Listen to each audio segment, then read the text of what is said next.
UP के अंदर international trade show का शुभारंभ हो रहा है। प्रधानमंत्री नरेंद्र मोदी आज खुद पहुंच रहे हैं और वो इस ट्रेड शो का शुभारंभ करने वाले हैं। तो पीएम नरेंद्र मोदी शुभारंभ करेंगे। ट्रेड शो की शुरुआत हो चुकी है। इंटरनेशनल ट्रेड शो में कई सारे जो स्टॉल्स हैं देश भर से, अलग अलग राज्यों से वो लगने वाले हैं। इसके साथ साथ में जो विदेश से लोग हैं वो भी यहाँ पर नजर आने वाले हैं। जो जानकारी है उसके मुताबिक 500 विदेशी खरीदार इस ट्रेड शो में हिस्सा लेने वाले हैं। आपको ये भी बता दें कि 29 सितंबर तक ये ट्रेड शो चलने वाला है और ऐसे में काफी कनेक्शंस बनाए जाएंगे जो भी इंटरनेशनल ट्रेडर्स हैं। तो एक तरीके से ये मौका है जितने भी लोग हमारे देश में ट्रेडिंग करते हैं उनके लिए कि वो आए यूपी के अंदर और यहाँ से एक कनेक्शन स्थापित और खास करके श्रुतिका तब ये महत्वपूर्ण हो जाता है जो हम लगातार मेक इन इंडिया कॉन्सेप्ट को आगे बढ़ा रहे हैं, लोकल फॉर वोकल की बात कर रहे हैं और स्वदेशी प्रोडक्ट्स को आगे बढ़ा रहे हैं। और इस सब के बीच में अब राजस्थान की भी बात कर लेते हैं, जहां पर प्रधानमंत्री नरेंद्र मोदी आज नोएडा में इंटरनेशनल ट्रेड शो को उसका उद्घाटन करने वाले। वहीं राजस्थान के बांसवाड़ा में भी बड़ी सौगातों का पिटारा लेकर आज प्रधानमंत्री की मौजूदगी रहने वाली है। तो आपको बता दें कि 1,22,000 करोड़ से ज्यादा की सौगात देने वाले हैं प्रधानमंत्री नरेंद्र मोदी। तो वहीं माही बांसवाड़ा परमाणु ऊर्जा परियोजना का शिलान्यास भी प्रधानमंत्री नरेंद्र मोदी की तरफ से यहाँ पर किया जाने वाला है। तो बीकानेर दिल्ली जोधपुर दिल्ली वंदे भारत का तोहफा मिलने वाला है। 15,000 युवाओं को नौकरी के नियुक्ति पत्र भी आज मिलने वाले हैं बांसवाड़ा में। तो ऐसे में यहाँ पर विकास की बड़ी सौगात, सौर परियोजनाओं हो या फिर जो परमाणु ऊर्जा की परियोजनाओं हो, उन सभी की सौगात आज राजस्थान को मिलने जा रही है। इसके साथ साथ में आपको ये भी बता दें कि प्रधानमंत्री मोदी ने अपने एक्स हैंडल पर एक पोस्ट करते हुए जानकारी साझा की है। राजस्थान में विकास कार्यक्रम से राज्य के साथ साथ में देश की ऊर्जा सुरक्षा को मजबूती मिलने वाली है। इसके साथ में भी प्रधानमंत्री ने 50 कुसुम योजना लाभार्थियों से मुलाकात भी करेंगे। तो बड़ी खबर आपको बता दें, महाराजा एक्सप्रेस ट्रेन के जरिए राष्ट्रपति द्रौपदी मुर्मू मथुरा जाने वाली है और वहां पर वो कृष्ण जन्मभूमि में जाकर पूजा अर्चना करेंगे और पूजा पाठ करने वाली है। तस्वीरें भी सामने आएंगी। तमाम जो तैयारियां हैं राष्ट्रपति के इस विजिट को लेकर वो कर ली गई हैं। आपको तस्वीरें हम दिखाएंगे। राष्ट्रपति द्रौपदी मुर्मू एक विशेष ट्रेन के जरिए मथुरा जाएंगी। इस ट्रेन का नाम महाराजा एक्सप्रेस है जो कि 16 कोच की होती है और इसमें कई सारी जो सुविधाएं हैं और कम समय में ज्यादा लंबी जो दूरी है उसको तय करने में ये ट्रेन सक्षम है। बिल्कुल, और ऐसे में वो मथुरा और वृंदावन जा रही है। इस दौरान में बाकी बिहारी मंदिर और कृष्ण जन्मभूमि भी जाने वाली है।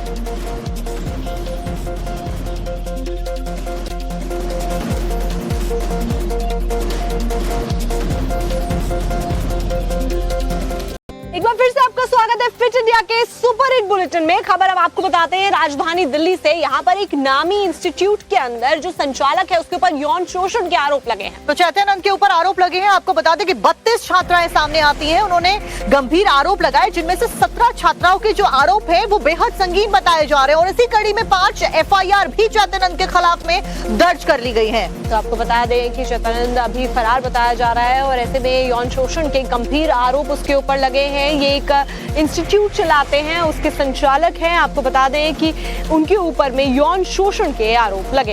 एक रिपोर्ट आपको दिखाते हैं। दिल्ली के नामी आश्रम के संचालक चैतन्यानंद के खिलाफ FIR दर्ज कर ली गई है। अब तक धोखाधड़ी समेत 5 मामलों में FIR दर्ज हो चुकी है।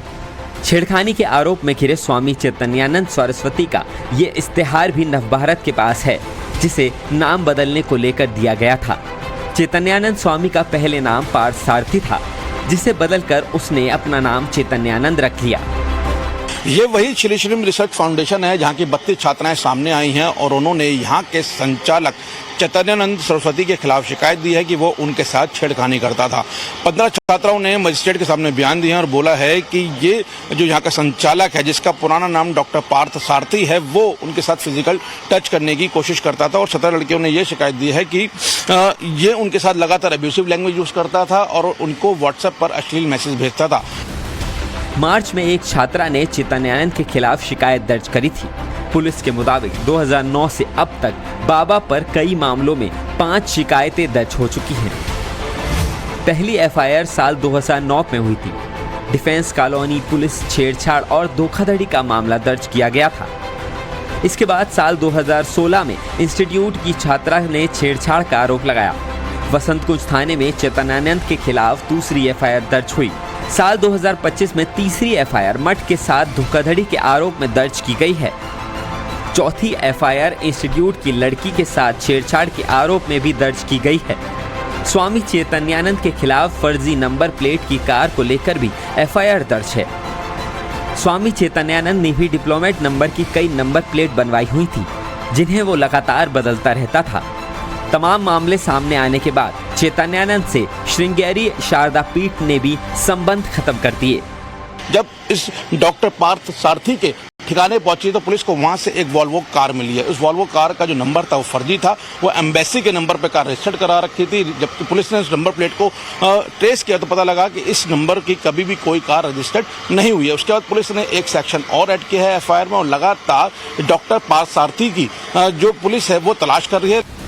मामले में 3 हॉस्टल वार्डन से भी पूछताछ की गई। तीनों पर चैतन्यानंद के पास लड़कियों को भेजने का आरोप है। वहीं जिन लड़कियों को चैतन्यानंद मैसेज करके अपने पास बुलाता था, बताया जा रहा है कि तीनों वार्डन उनके फोन से वो चैट डिलीट कर देती थी। इंस्टीट्यूट की पीड़ित स्टूडेंट के फोन से बाबा की व्हाट्सएप चैट डिलीट मिली है। वहीं चैतन्यानंद की तलाशी के लिए देश के तमाम राज्यों में एयरपोर्ट तक भी पुलिस की निगरानी है।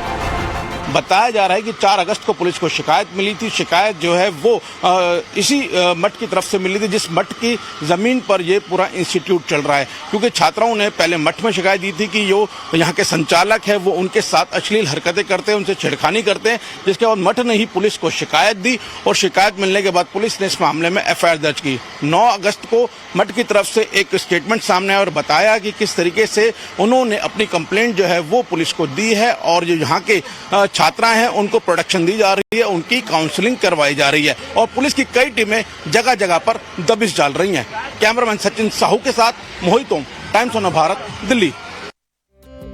और इस वक्त की बड़ी खबर, बड़ी अपडेट आप तक पहुंचा देते हैं। बीते दिन लद्दाख में जो हिंसक प्रदर्शन हुआ था, झड़प हुई थी सुरक्षा कर्मियों और प्रदर्शनकारियों की, उसमें 4 लोगों की मौत हुई है, 30 लोग घायल बताए जा रहे हैं। तो आपको बता दें कि प्रदर्शनकारियों की पुलिस कर्मियों से झड़प भी होती है। सोशल एक्टिविस्ट सोनम वांगचुक इस वक्त बैठे हुए थे, वहां भूख हड़ताल कर रहे थे और उसके बाद में प्रदर्शन हिंसक हो जाता है, क्योंकि पूर्ण राज्य के दर्जे की मांग लद्दाख के लिए की जा रही है काफी लंबे समय से और उसी को लेकर ये प्रदर्शन किया जा रहा था। अब आप ये सोचिए कि लेह में मौजूद बीजेपी कार्यालय में आग लगा दी जाती है, पुलिस की व्हीकल्स में आग लगा दी जाती है, जो वहां पर लोग होते हैं उनके साथ में झड़प हो जाती है, सुरक्षा कर्मियों को के ऊपर पत्थर बरसाए जाते हैं। तो 5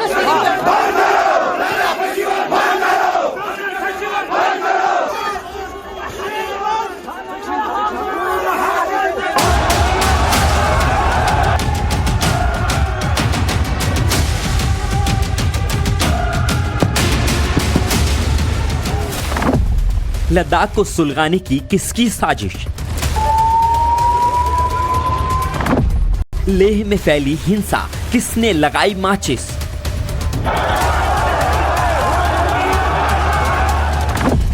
उपद्रवी भीड़ को आखिर किसने भड़काया?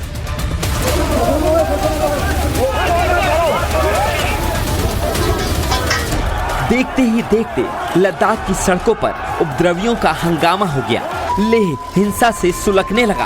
आंदोलनकारियों की भीड़ सड़कों पर तनाव मचाने लगी। आक्रोशित भीड़ ने बीजेपी दफ्तर तक फूंक दिया, जिसके बाद पुलिस को हालात को काबू करने के लिए फायरिंग तक करनी पड़ी, जिसमें कुछ लोगों की मौत हो गई। हालात को नियंत्रण में करने के दौरान कई पुलिस वालों को भी चोट आई। उपद्रव और आगजनी की घटनाओं को लेकर गृह मंत्रालय ने बाकायदा स्टेटमेंट जारी किया है। सरकार का कहना है कि ये सब सोनम वांगचुक के उकसावे का नतीजा है। वांगचुक ने अरब स्प्रिंग और नेपाल के जेनसेड आंदोलन की तर्ज पर माहौल बनाने की कोशिश की। यही नहीं, लेह में कांग्रेस नेता फुनसोक स्टैनकिन पर भड़काऊ भाषण देने का भी आरोप है, जिसके बाद पुलिस ने मामला दर्ज कर लिया है। प्रशासन के मुताबिक कांग्रेस नेता के भाषण के बाद ही क्षेत्र में अशांति फैल गई थी। सरकार के मुताबिक ये स्वाभाविक गुस्सा नहीं, बल्कि एक सोची समझी साजिश थी। 2019 में जब मोदी सरकार ने जम्मू कश्मीर में आर्टिकल 370 को हटाया तो प्रदेश को 2 हिस्सों में बांट दिया गया। लद्दाख को केंद्र शासित प्रदेश बना दिया गया। उस वक्त सरकार के फैसले का सोनम वांगचुक ने स्वागत किया था, लेकिन कुछ ही समय बाद यहाँ लोग अपनी मांगों को लेकर आंदोलन करने लगे।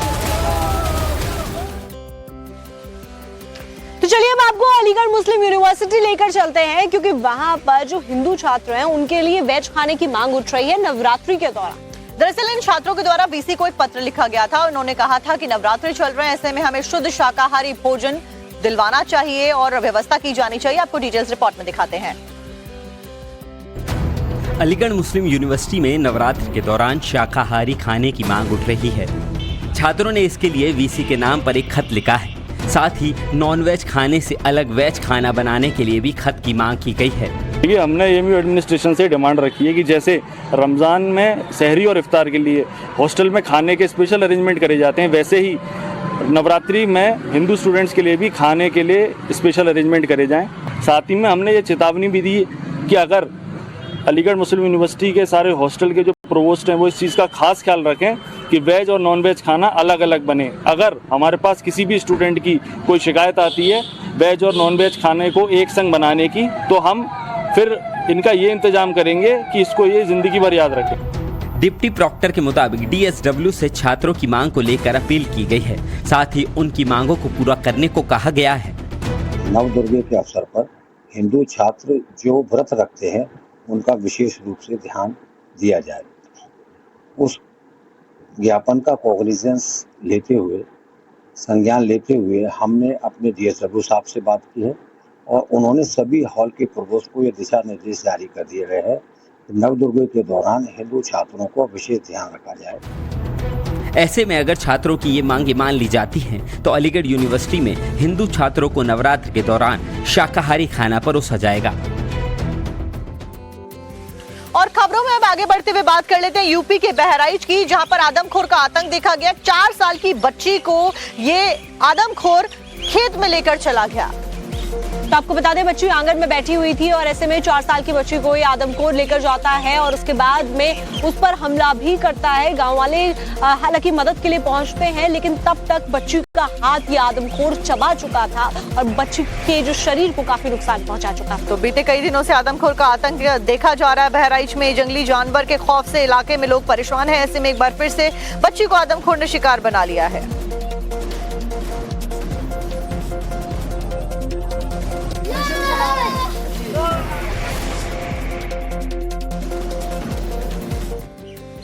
आजम खान बाहर आ गए हैं। 23 महीनों के बाद वो जेल से बाहर छूट के आए, लेकिन कुछ सुगबुगाहट ये भी है कि अखिलेश यादव और आजम खान के बीच में क्या सब कुछ सही चल रहा है। इस बीच अखिलेश यादव सामने भी आए थे और उन्होंने ये भी कहा कि सब कुछ सही है और पार्टी में उनको आगे चल के और चीजें दी जाएंगी, सरकार में आते हैं तो सजा भी नहीं होगी। लेकिन आजम खान ने बाहर आके क्या कुछ कहा है, डिटेल्स क्या है और आखिरकार दोनों के बीच में क्या चल रहा है, आपको सारी जानकारी रिपोर्ट में देते हैं।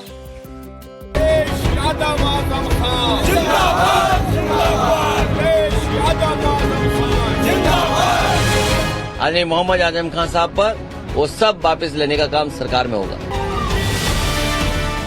पत्ता पत्ता बूटा बूटा हाल हमारा जाने है। आजम खान जब भी बोलते हैं वो खबर बन जाती है। उनके एक एक शब्द न्यूज चैनलों के हेडलाइंस बन जाते हैं। 23 महीने बाद जब आजम खान की जेल से रिहाई हुई तो भी आजम का अंदाज वही था, तेवर वही थे, लेकिन कुछ शिकवा जरूर दिखा। मैंने कहा ना आग न लगाओ। सर फोन आया अखिलेश यादव जी का, अभी तक फोन तो आया होगा, फोन या कोई बातचीत? हाँ सर। आप यकीन करिए मुझे पूरी दुनिया में सिर्फ एक नंबर याद था और वो था मेरी बीवी का नंबर। और मैं आपसे ईमानहू कहता हूं कि वो नंबर भी मैं भूल गया हूं। मैं मोबाइल चलाना भूल गया, क्योंकि 5 साल जो शख्स मोबाइल से दूर रहा हो उसे कैसे याद करें। समय से मीडिया के कैमरे से दूर थे और जब 23 महीने बाद वो कैमरे के सामने आए तो पत्रकारों ने उन पर सवालों की बौछार कर दी। लेकिन आजम का जवाब और तंज ऐसा था जिसे सुनकर आपको हंसी आ जाएगी और जहन में कई सवाल भी उठेंगे। जहाँ तक मुकदमों का ताल्लुक है, उन मुकदमों में अगर कोई दम होता तो मैं आपको बाहर नहीं दूंगा।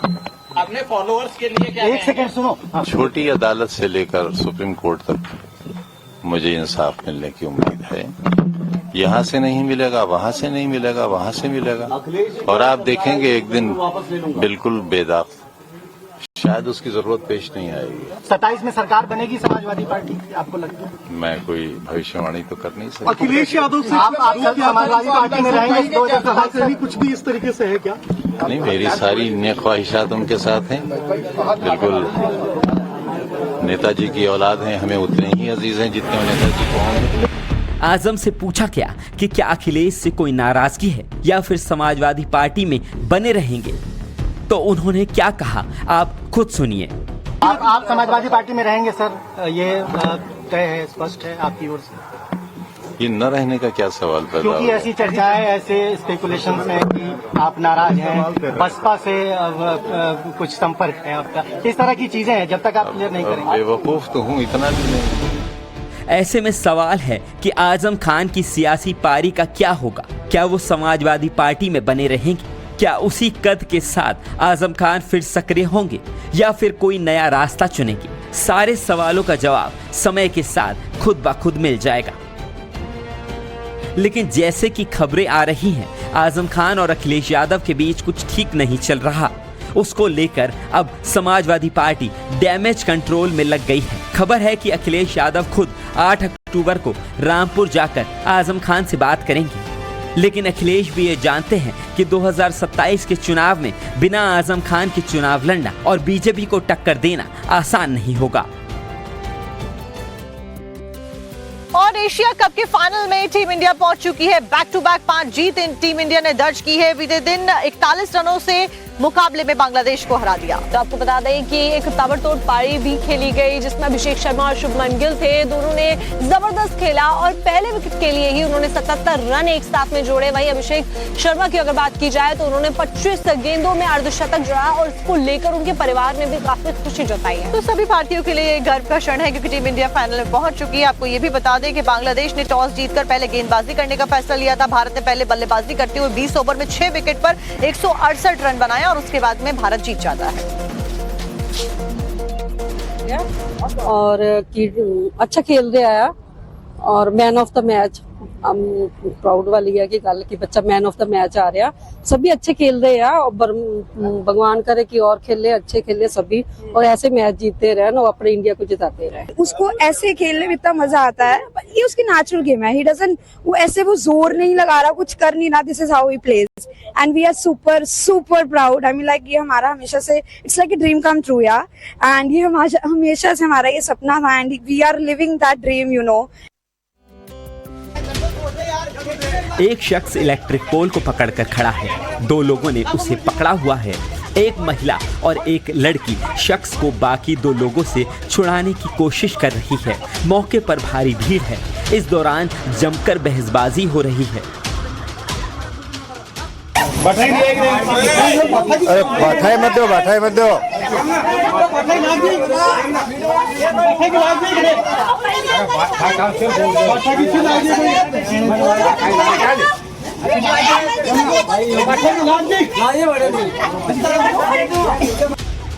दरअसल नीली शर्ट में जो शख्स पोल पर पकड़कर खड़ा है वो रेप का आरोपी बताया जा रहा है। जो 2 शख्स उसे पकड़ने आए हैं वो सिविल ड्रेस में पुलिसकर्मी हैं। लेकिन पुलिसकर्मी जैसे ही आरोपी को पकड़कर ले जाने लगे तो आरोपी की मां और बहन को मामले की भनक लग गई, जिसके बाद दोनों मां बेटी पुलिसकर्मी से उलझ गई। उनके बाल पकड़कर नोचने लगे। पुलिसकर्मियों को लात घूंसे और थप्पड़ जड़ दिए।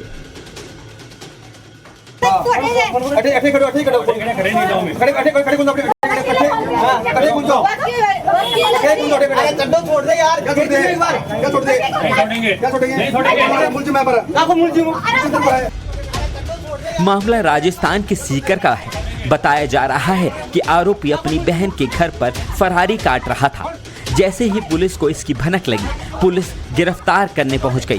इस दौरान जमकर बवाल हुआ। आरोपी का नाम गौतम मेघवाल बताया जा रहा है, जो एक नाबालिग लड़की को बहला फुसलाकर भगा ले गया।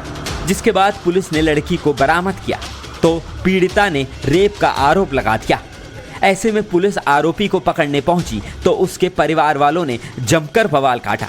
लेकिन पुलिसकर्मियों ने आरोपी को छोड़ा नहीं, बल्कि गिरफ्तार कर थाने ले आई। वहीं पुलिस ने मामले में अड़चन डालने वाले 5 लोगों के खिलाफ भी केस दर्ज कर लिया है। श्रुतिका, दिवाली आने वाली है, नवरात्रे चल रहे हैं। अगर सबसे ज्यादा एक्साइटमेंट आपको किसी चीज की है तो वो क्या चीज है? दिवाली वाला बोनस। तो वो आ रहा है बोनस? अब वो तो बाद में पता चलेगा, लेकिन मोदी सरकार ने रेलवे के स्टाफ को दिवाली बोनस दिया है। वो देखिए आप। देश भर के करीब 11 लाख रेलवे कर्मचारियों के लिए खुशखबरी आ गई है। मोदी सरकार ने इनके लिए दिवाली पर बोनस का ऐलान किया है। कैबिनेट मीटिंग में ऐलान किया गया।